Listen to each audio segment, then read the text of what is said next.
Crazy how life can flip on you, right? My ex-wife cheated on me with my best friend, then spent months trying to destroy whatever peace I had left. Stalking, harassment, lies, even putting our kids in danger. Now she's sitting in a jail cell screaming that it's all my fault. So yeah, Reddit. Here's what's been going on in my life the past couple of years. I used to think I had it all figured out. A normal marriage, 2 kids, steady job, the everyday kind of life you're supposed to be grateful for. Turns out I was living in a story that was falling apart behind the scenes. And when it finally collapsed, it dragged me, my kids, and even my so-called best friend into a mess I wouldn't wish on anyone. So, let me start from the top. I'm 39 now. I was married to Meline for 15 years. On paper, it sounded solid. A home, 2 great kids, bills paid, life in motion. But if I'm being honest, it wasn't the fairy tale I kept pretending it was.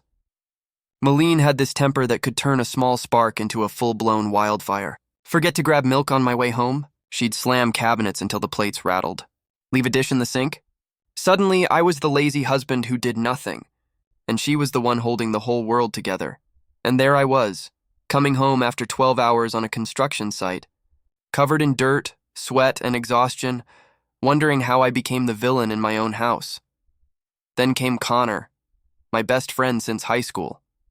The kind of guy who could walk into any room and instantly become the center of gravity. Me? I was the quieter one. Work hard, stay humble, provide. That was my lane. When he went through a divorce, I thought letting him hang around might actually help. Maybe Meline would relax a little, laugh more. God, what a stupid thought. Because looking back, all the warning signs were flashing in neon.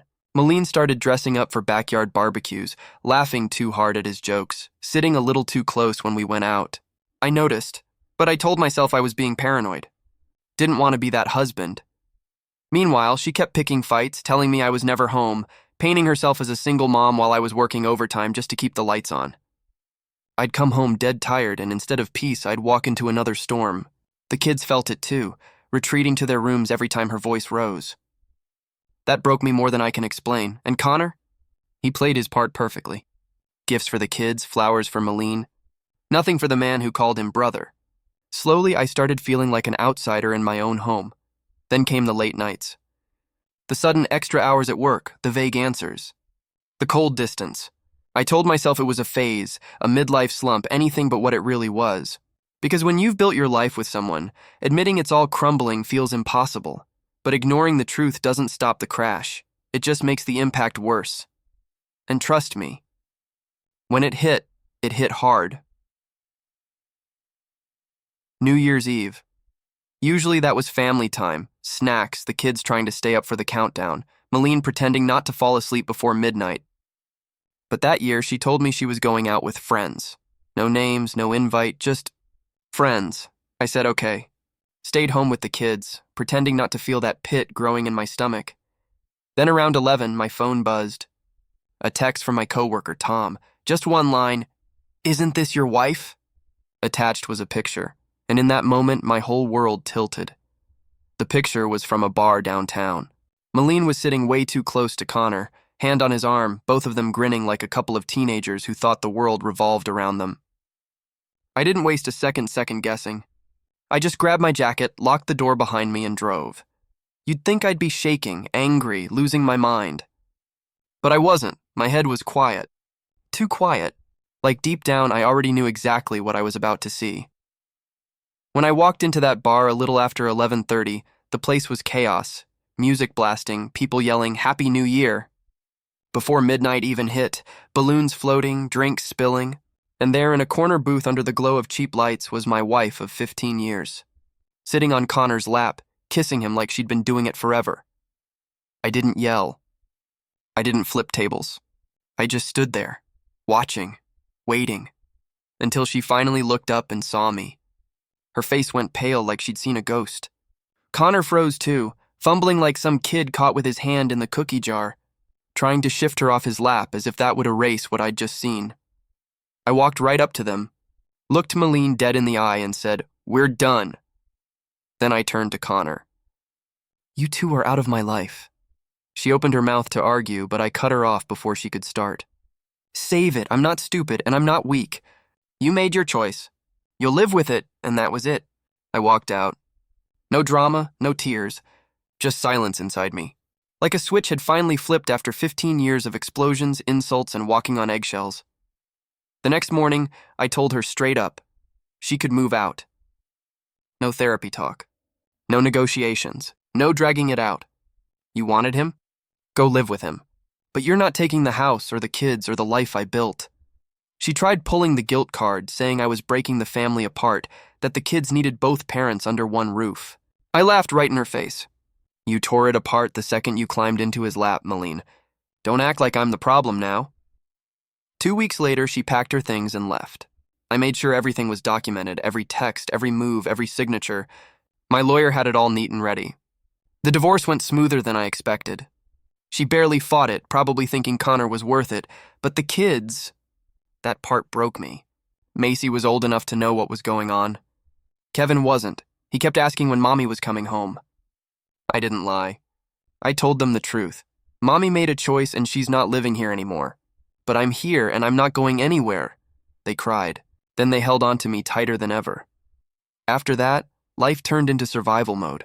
Wake up, get them to school, work, dinner, bed, repeat. But I didn't crumble. I refused to give her that satisfaction. Meline expected me to beg, maybe fall apart, but I didn't. I let her see that I was fine without her, and that made her furious. Connor disappeared completely. This guy who once called me his brother just vanished. Word got around that he was bragging about how Meline finally chose happiness. Sure, man. Enjoy playing stepdad every other weekend. I thought that was the end of it. Divorce finalized, kids settled, life back on track. But Meline wasn't done. She hated that I was standing tall. She hated that I'd moved on. And she really hated that I stopped reacting to her chaos. It started small. Late-night texts about how the kids missed her. Random drop-ins, pretending she forgot Kevin's jacket, just to get inside my house. Every time, I told her the same thing. Stay in your lane, Meline. We're done. She couldn't stand losing control. So she found new ways to poke at me. But I was ready this time.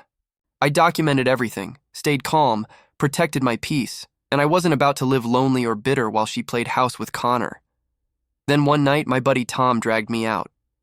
Said I needed air, a drink, something that wasn't my own four walls. I went. That's where I met Nancy. Nancy wasn't loud or flashy. She wasn't trying to impress anyone. She was just calm. She listened when I talked. Really listened. She had her own job, her own house, her own rhythm. For the first time in a long time, I felt like I could breathe again. The kids loved her instantly. Macy bonded with her over books. Kevin laughed because she actually played board games like she meant it. She didn't try to replace their mom, she just showed up as herself. And that was enough, but of course, Meline found out. And when I say she lost it, I mean she went off the rails. One night, she showed up pounding on my door. No text, no warning, just pure rage. I opened it and she barged past me like she still owned the place. She stormed through the kitchen, scanning for clues like some detective, muttering, "Where is she?" I told her, "Get out, Meline. You don't live here. You don't have that right." She spotted Nancy's coffee mug in the sink, grabbed it, and threw it in the trash like she was marking territory. "Don't bring random women around my kids," she snapped. I didn't raise my voice. I just looked her in the eye and said, "First off, Nancy isn't random. Second, you lost the right to tell me what to do the second you climbed into Connor's lap. Leave." She tried smirking like she still had control. "You're confusing the kids. They don't need another mother." That's when I pulled my phone out, held it up, and said, "I'll call the police right now." "Your choice." She stormed out, slamming the door so hard it rattled the frame. I didn't let it slide. I called the non-emergency number and filed a report for harassment. Paper trail started right there, but she didn't stop. A week later, Nancy stayed over on a night I had the kids. Next morning, Meline called the cops herself, claimed I was exposing her children to a dangerous stranger. 2 squad cars rolled up. Officers were professional, asked Nancy a couple basic questions, checked her ID, then looked at me like, "Really? This is what she dragged us into?" One of them even said, "Sir, unless there's actual evidence of danger, your ex has no say who you date." I filed another report.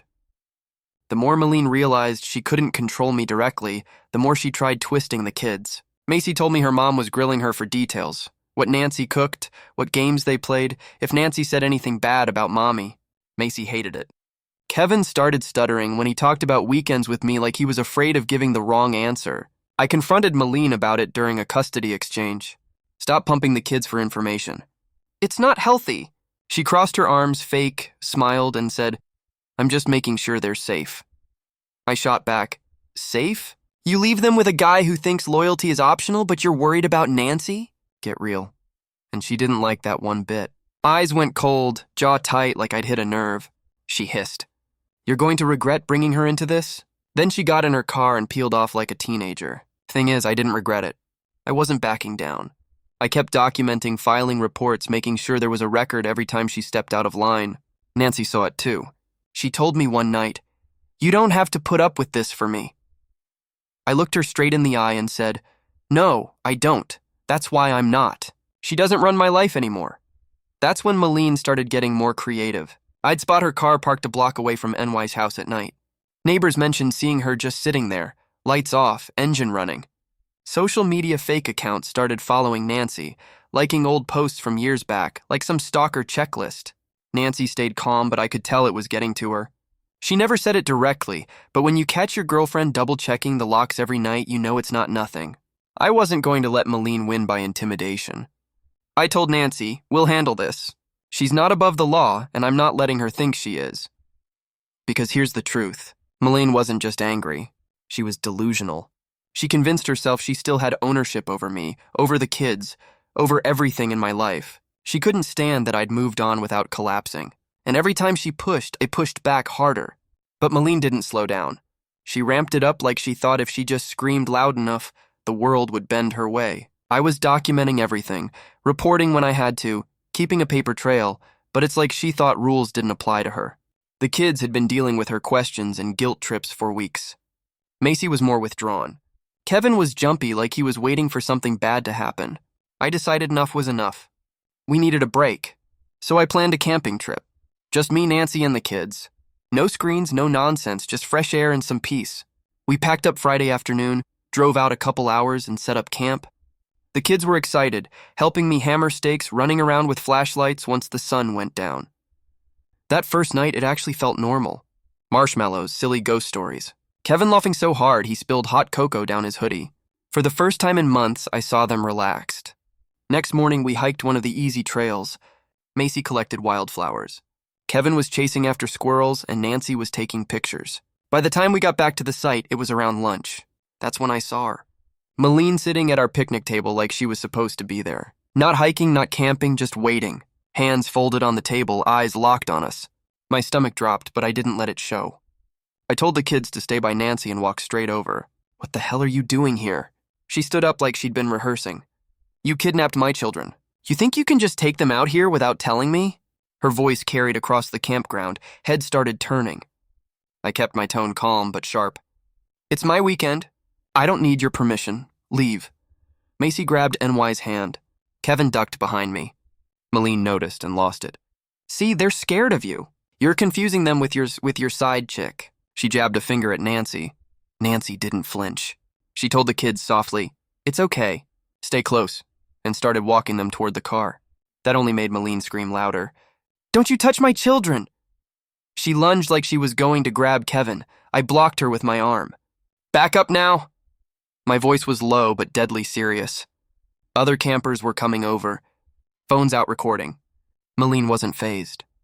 She started bawling fake tears, yelling about how I stole her babies and how Nancy was trying to replace her. A camp host showed up, older guy with a walkie-talkie, asking what was going on. Meline switched gears instantly, like a switch flipped, tears gone, voice calm but shaky. She said, I'm just a mother. He took them without telling me. I'm so worried. Please, I just want my kids back. I pulled out the custody papers I brought just in case. It's my weekend. She has no right to be here. The camp host glanced over the papers, gave a short nod, and turned to Meline. You need to leave, he said firmly, but she just folded her arms, chin tilted in defiance. I'm not leaving without them. That was it. I was done playing nice. I looked the host dead in the eye and said, Call the cops. She's trespassing, and she just tried to grab my son. The moment I said it, Meline's mask cracked. Her face twisted, voice breaking into that shrill scream I knew too well. You'll regret this! You're poisoning them against me. Macy started crying. Kevin buried his face into Nancy's jacket, trembling. My chest burned, every instinct screaming to protect them, but I didn't flinch. I stood my ground. The host's tone hardened. Ma'am, you've got two choices.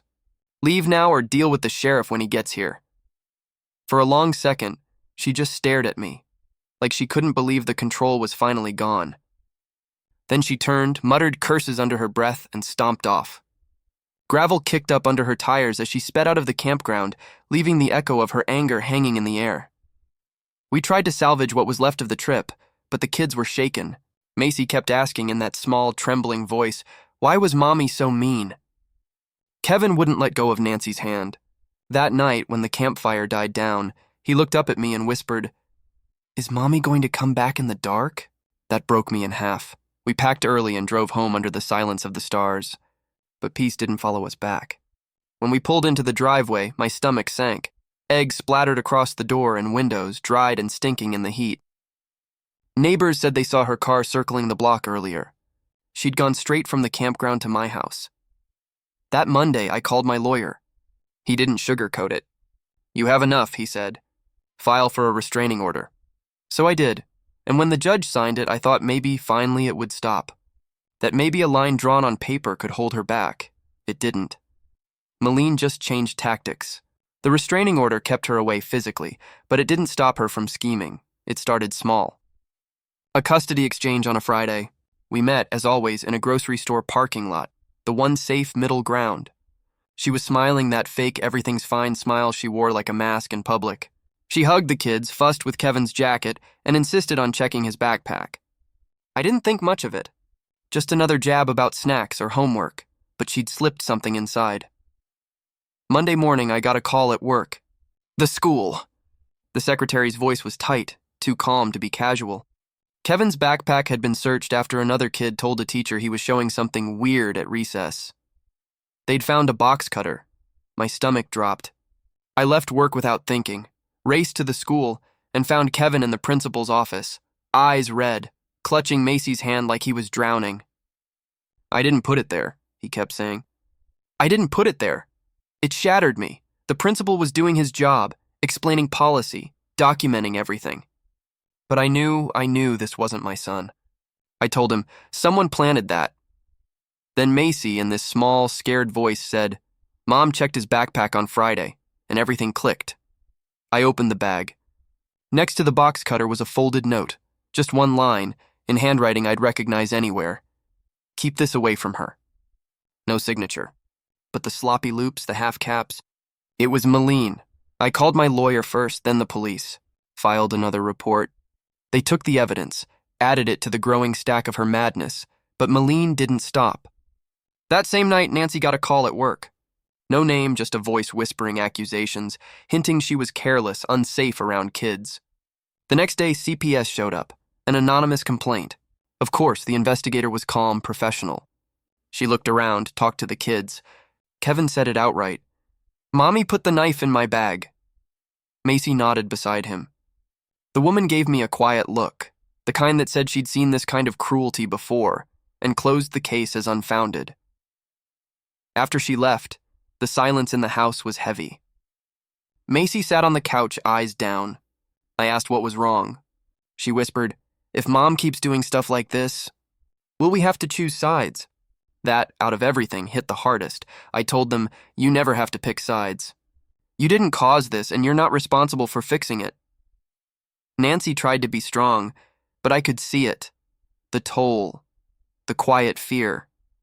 She was locking the doors twice, leaving early, watching the street from the window, and I realized Meline wasn't just angry anymore. She was unraveling. And we were the ones standing in the fallout. Meline's lies were supposed to tear us apart, to push Nancy away, to make me crumble. But all they really did was light a fire in us. We were done playing defense. My lawyer moved fast, filing for an emergency custody modification. He didn't mince words. This isn't harassment anymore, he said. It's reckless endangerment, planting a weapon in a child's bag. The court won't take that lightly. Meanwhile, Meline was spinning her story for anyone who'd listen. She told neighbors that Nancy had planted the box cutter to frame her. Told Macy that Nancy wasn't safe to be around. She even called my mother, tried to convince her that Nancy was dangerous. My mom didn't hesitate. "You're the only dangerous one here, Meline," she told her, and hung up. 2 days later, the police called. They couldn't prove who slipped the box cutter into Kevin's bag yet, but they added it to the growing record, the CPS complaint, the fake reports, the stalking. The officer said quietly, "This is a pattern. Keep documenting. It'll come back on her." I didn't need to be told twice. I knew Meline wasn't angry anymore. She was obsessed. Obsessed with ruining me. Obsessed with destroying Nancy. Obsessed with controlling a life that had long since moved on without her. And for the first time I realized she wasn't going to stop. Not until someone made her. Then, out of nowhere, the cracks started to show. And it wasn't me who made the next move. It was Viola, Connor's ex-wife. We hadn't spoken in years, not since their divorce. One night, my phone buzzed with her name. Her voice trembled when she spoke. "We need to meet," she said. "It's about Meline, and it's about the kids." That was enough to get me in the car. We met at a quiet diner across town, the kind of place Meline would never think to show up at. When I walked in, Viola looked wrecked. Dark circles, shaking hands, eyes red from nights without sleep. She didn't waste a second. "Connor's been calling me," she said, voice breaking. "He's scared of her." That word, scared, hit hard. Then she told me everything. Meline had notebooks, dozens of them, filled with times, dates, notes about Nancy, where she worked, where she shopped, who she saw. Connor had watched her sit outside Nancy's office for hours, just watching, not even trying to hide it anymore, and then came the part that made my stomach turn. Viola said, voice cracking, "She talks about making Nancy disappear." She didn't know if Meline meant driving her off or something worse, but the implication was enough to chill my blood. I just sat there, staring at my untouched coffee, trying to keep my hands from shaking. Viola went on. She threatened Connor, too. Said if he left her, she'd accuse him of doing something to your kids. That was my breaking point. I couldn't stay silent anymore. I thanked her for coming forward, and as I walked out of that diner, one thought burned through the fear. This ends now. The next morning, I called my lawyer and then the police. I laid it all out. The stalking, the box cutter, the CPS stunt, the threats. My lawyer's tone changed immediately. "We're past harassment," he said. "This is criminal. File a report now." The detective who took the case didn't waste time. When I mentioned the journals and the threats against Nancy, he sat forward. "We'll need statements. Any proof?" I told him about Viola, about Connor. A few days later, the police interviewed Connor, and for once, he didn't protect her. He told them everything. How she drove loops around Nancy's office. How she scribbled notes for hours, tracking every move. How she ranted late at night, spiraling deeper into delusion. Then he handed them his phone. "I recorded one of her rants," he said. The detective later played it for me. Meline's voice, steady, cold, almost casual, filled the room. "If Nancy just wrapped her car around a tree, all our problems would be solved." Then she laughed. The detective looked at me, jaw tight. That doesn't sound like a joke. Neither of us thought it was. That was all they needed. They got a warrant, searched her house, and found everything Viola described. Notebooks stacked like trophies. Maps of Nancy's office, photos taken through car windows. And in her trunk, a metal baseball bat and printed copies of Nancy's schedule. When they arrested her, she completely lost it. Kicking, screaming, thrashing against the cops as they cuffed her in the driveway. "He ruined my life. She stole my family. You're all jealous." Her voice echoed down the block like some twisted performance. The kids were at school, thank God, but by the time I picked them up, the news had already spread. Macy looked up at me with wide, frightened eyes. "Is Mommy going to jail?" she whispered. Kevin just asked if it was his fault. I knelt down, hugged them both, and said softly, "Mommy made choices that hurt people. None of this is your fault." Nancy stood beside me, shaken but unbroken. "If she thinks this will scare me away," she said, "she's wrong." And I knew she meant it. Meline made bail a few days later, but the judge didn't take chances. The restraining order was extended, 500 yards this time, with a complete ban on all contact. No calls, no messages, no fake accounts, nothing, but even in court, Meline kept unraveling. She fired 2 lawyers, called every judge biased. and started representing herself, ranting about conspiracies and how I'd brainwashed everyone. Watching her in that courtroom, I finally understood. This wasn't about custody or jealousy or even revenge. It was about a woman so consumed by control that when she lost it, she lost herself. The custody evaluator didn't hold back. They said Meline could only see the kids under supervision, and even then, only after therapy and a full psych evaluation. The court agreed. No visits, no calls, no contact until she got help. But of course, Meline refused. Claimed the system was rigged against mothers, that everyone was out to get her. So the visit stopped completely, and that's when something incredible happened. The kids started to heal. Macy's stomach aches, gone. Kevin slept through the night without nightmares or accidents. The house felt lighter, calmer. They still asked about their mom sometimes, but it wasn't that aching, desperate kind of asking anymore. It was quieter, like a habit they were slowly outgrowing. I didn't celebrate. I didn't gloat. I just stood there one night, watching them sleep, realizing we'd been living under a storm cloud for years. And now the sun was finally breaking through. But I knew better than to let my guard down. Trials take time. And Meline, she was never the type to admit defeat, so I stayed ready. Cameras up at both houses. Logs updated daily. Nancy's job even let her work from home for a while, just so she wouldn't have to look over her shoulder walking to her car. Every night I'd check the locks, peek in at the kids, and tell myself the same thing. I didn't ask for this war. But I'll fight every step until they're safe. Meline didn't want a family. She wanted control. She wanted to own me, own the kids, even after throwing it all away. But that version of me, the man who used to flinch, who used to let her scream and stomp and twist everything around, that man was gone. And that would be her downfall. 6 months later, the trial began. I'd been to court before, divorce hearings, restraining orders, but this time it was different. The air felt heavier, like everyone could sense how far it had gone. The prosecutors came armed with boxes of evidence. My lawyer leaned over and whispered, "This isn't a he said, she said anymore." And he was right. They had everything. The fake calls to Nancy's job. The stalking logs. The CPS report she'd faked. The box cutter she'd planted in Kevin's backpack. The photos she'd taken from her car. And then the recording. The one where her own voice played over the speakers, cold and laughing, wishing Nancy would crash her car. You could feel the whole courtroom tighten when they heard it. Connor testified, too. I didn't pity him, but at least he finally did something decent. He admitted how she'd threatened to blame him if he left her, even said she'd accuse him of touching my kids. Watching him sweat on that stand, I realized his life was already destroyed. Viola backed him up. She told the court about Meline's obsession, how scared she'd been that Meline would actually hurt someone. The prosecutors even showed the baseball bat they found in her car, right next to a printed map of Nancy's office. Meline's handwriting circled the entrances, the exits, the parking spots. It made my stomach turn. Her defense was chaos. She'd fired 2 lawyers and decided to represent herself. Big mistake. Every word out of her mouth made it worse. She screamed about conspiracies, said I'd bribed everyone to lie, even claimed Nancy had seduced me into framing her. The judge had to warn her again and again to stay professional. The kids never had to testify, thank God, but their school counselor did. She talked about Kevin's nightmares, Macy's anxiety, how it all lined up with Meline's behavior.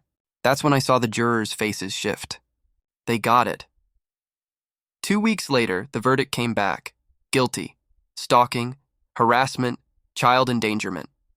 The judge sentenced her to 18 months in jail, 3 years probation, mandatory psych eval, anger management, and an extended no-contact order. Even when she gets out, she can't come near us. When the judge read it, Meline snapped. Stood up screaming across the courtroom. "You ruined my life! This is all Nancy's fault." Bailiffs had to drag her out, kicking and fighting. That was the last time I saw her in person. For the kids, it was a mix of relief and confusion.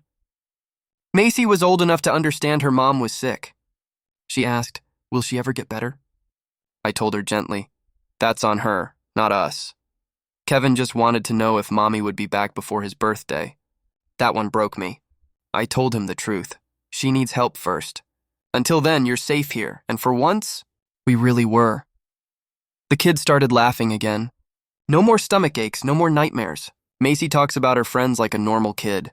Kevin sleeps through the night. And Nancy, she's been rock solid. Never complained. Never once made me choose. She helped me file reports, held me when I couldn't sleep, sat with the kids when they cried. Moving in together just felt right. As for Meline, she's in a cell. 18 months might not sound like much, but it's not about the time. It's about what it means. She lost. She wanted control. She wanted to break me.